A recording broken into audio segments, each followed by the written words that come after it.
민수기 5장. 여호와께서 모세에게 말씀하여 이르시되 이스라엘 자손에게 명령하여 모든 나병 환자와 유출증이 있는 자와 죽음으로 부정하게 된 자를 다 진영 밖으로 내보내되 남녀를 막론하고 다 진영 밖으로 내보내어 그들이 진영을 더럽히게 하지 말라. 내가 그 진영 가운데에 거하느니라 하시매 이스라엘 자손이 그같이 행하여 그들을 진영 밖으로 내보냈으니 곧 여호와께서 모세에게 이르신 대로 이스라엘 자손이 행하였더라. 여호와께서 모세에게 말씀하여 이르시되 이스라엘 자손에게 이르라. 남자나 여자나 사람들이 범하는 죄를 범하여 여호와께 거역함으로 죄를 지으면 그 지은 죄를 자복하고 그 죄값을 온전히 갚되 5분의 1을 더하여 그가 죄를 지었던 그 사람에게 돌려줄 것이요. 만일 죄값을 받을 만한 친척이 없으면 그 죄값을 여호와께 드려 제사장에게로 돌릴 것이니 이는 그를 위하여 속죄할 속죄의 순양과 함께 돌릴 것이니라. 이스라엘 자손이 거제로 제사장에게 가져오는 모든 성물은 그의 것이 될 것이라. 각 사람이 구별한 물건은 그의 것이 되나니 누구든지 제사장에게 주는 것은 그의 것이 되느니라. 여호와께서 모세에게 말씀하여 이르시되 이스라엘 자손에게 말하여 그들에게 이르라.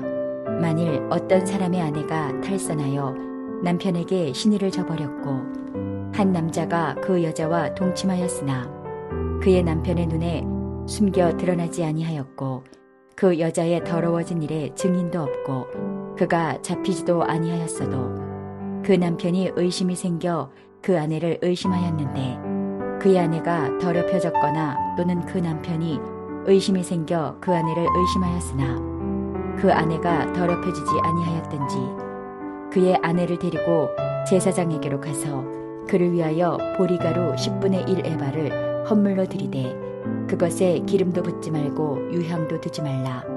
이는 의심의 소재요 죄악을 기억나게 하는 기억의 소재라. 제사장은 그 여인을 가까이 오게 하여 여호와 앞에 세우고 토기에 거룩한 물을 담고 성막 바닥에 티끌을 취하여 물에 넣고 여인을 여호와 앞에 세우고 그의 머리를 풀게 하고 기억나게 하는 소재물 곧 의심의 소재물을 그의 두 손에 두고 제사장은 저주가 되게 할 쓴물을 자기 손에 들고 여인에게 맹세하게 하여 그에게 이르기를 내가 내 남편을 두고 탈선하여 다른 남자와 동침하여 더럽힌 일이 없으면 저주가 되게 하는 이 쓴물의 해독을 면하리라.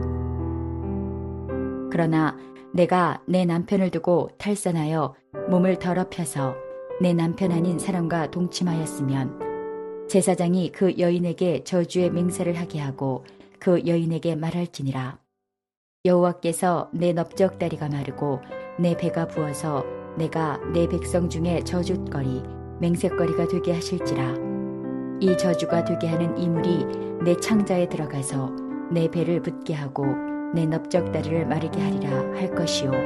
여인은 아멘 아멘 할지니라. 제사장이 저주의 말을 두루마리에 싸서 그 글자를 그 쓴 물에 빨아넣고 여인에게 그 저주가 되게 하는 쓴 물을 마시게 할지니 그 저주가 되게 하는 물이 그의 속에 들어가서 쓰리라. 제사장이 먼저 그 여인의 손에서 의심의 소재물을 취하여 그 소재물을 여호와 앞에 흔들고 제단으로 가지고 가서 제사장은 그 소재물 중에서 한 움큼을 취하여 그 여자에게 기억나게 하는 소재물로 제단 위에 불사르고 그 후에 여인에게 그 물을 마시게 할지라. 그 물을 마시게 한 후에 만일 여인이 몸을 더럽혀서 그 남편에게 범죄하였으면 그 저주가 되게 하는 물이 그의 속에 들어가서 쓰게 되어 그의 배가 부으며 그의 넓적다리가 마르리니 그 여인이 그 백성 중에서 저주거리가 될 것이니라. 그러나 여인이 더럽힌 일이 없고 정결하면 해를 받지 않고 임신하리라. 이는 의심의 법이니 아내가 그의 남편을 두고 탈선하여 더럽힌 때나 또는 그 남편이 의심이 생겨서 자기의 아내를 의심할 때에 여인을 여호와 앞에 두고 제사장이 이 법대로 행할 것이라.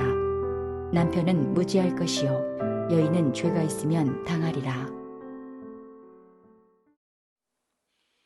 안녕하세요. 오늘은 광야 여정을 위한 준비라는 제목으로 함께 말씀을 나누고자 합니다.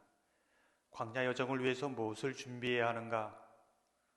우리는 성막 중심의 삶, 성막 예배를 통하여 은혜로 무장하는 삶, 유월절 구원의 감격으로 살아가는 삶, 영적 레위인으로서 하나님의 말씀의 원리에 따라 거룩함으로 훈련하는 삶, 이런 부분을 살펴보았습니다.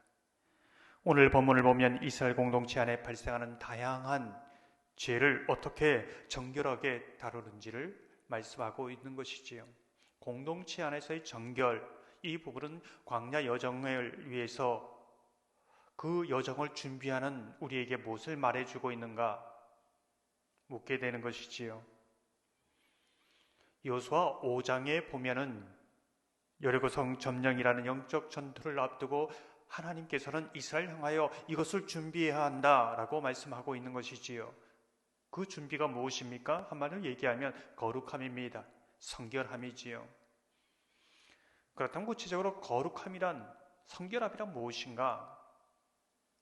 신약에 보면 야고보서의 성결함에 대해서 이렇게 말합니다.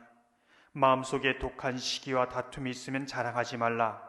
위로부터 난 지혜는 첫째로 성결이다. 거룩하지 못한 마음, 성결하지 못한 마음은 독한 시기와 다툼, 미움이 있는 마음이지요. 그런 마음은 하나님이 임할 수 없는 것입니다. 마귀가 임하는 것이지요. 의심과 불안과 두려움, 불신을 심는 겁니다.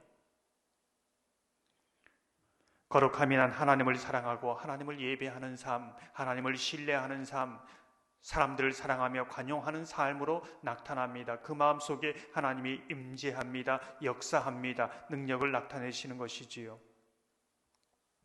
우리는 한 가지 질문합니다. 이스라엘은 수많은 전쟁 가운데 패할 때도 있고 이길 때도 있고 어떻게 이것이 반복되는가? 여러분은 어떻게 생각하십니까? 하나님의 백성이라면 다 이겨야 하지 않겠습니까? 그 마음이 온전히 하나님을 예배하고 사랑하지 않고 그 마음을 또한 회개하지 않고 그대로 시기와 다툼과 미움을 가지고 있기 때문에 하나님이 임재할 수 없는 것이지요.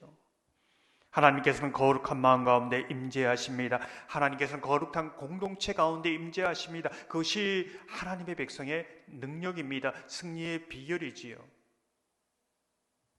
하나님께서 임재하실 때 어떤 전쟁이라도 승리할 수 있습니다.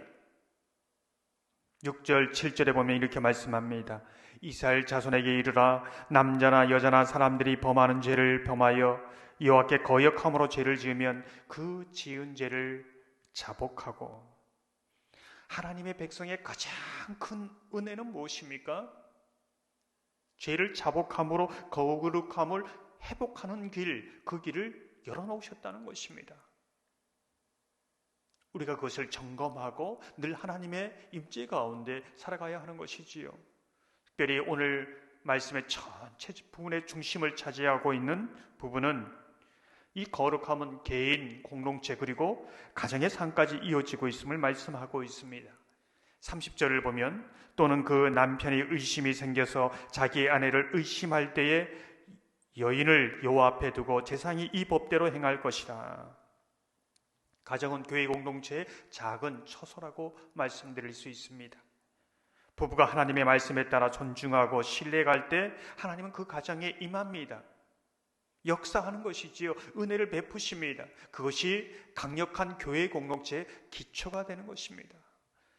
저와 여러분의 삶, 또 가정, 우리 공동체 가운데 하나님의 임하시는 거룩한 공동체, 은혜의 공동체, 능력의 공동체가 되기를 주님의 이름으로 축원합니다.